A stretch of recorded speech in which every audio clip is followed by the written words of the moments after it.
What's going on, savages, savage family, and savage maniacs?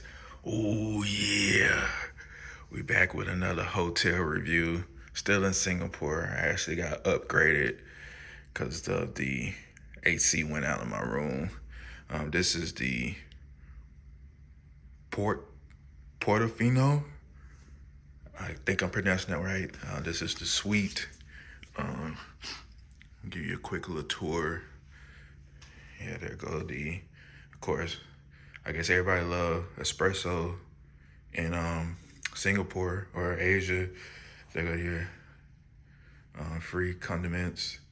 Of course, you got the fridge, phone, there's the bed, there's the TV, which is weird that it's in front of that mirror there, chair, there's the couch, the sofa, as you can see over here as well. Boom. I like that right there. Make it look like you're on a ship or something. Nice little floors, nice little rug.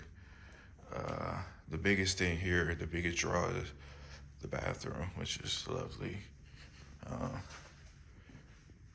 Shower number one. There you go, the tub, deep sunken tub with the jet. His and hers. They got the lights up, LED lights. Looks really good at night. And the view is somewhat okay. It's not better than the other one. I did a video on the other one as well. But yeah, they got a 50 pool right there, which is, I'm surprised it's not anybody out there. Well, it is kind of early. It's early morning. As you can see, this is what you get. I don't know the price. Like I said, I was upgraded because of the AC that went out. I'm pretty sure it's probably, if I paid $200 a night for my little one, this one probably $250 to $300 a night. So yeah, I just wanted to give you a quick little tour of this suite, just in case you want to get it. Once again, 115 Miranda. All right, we out.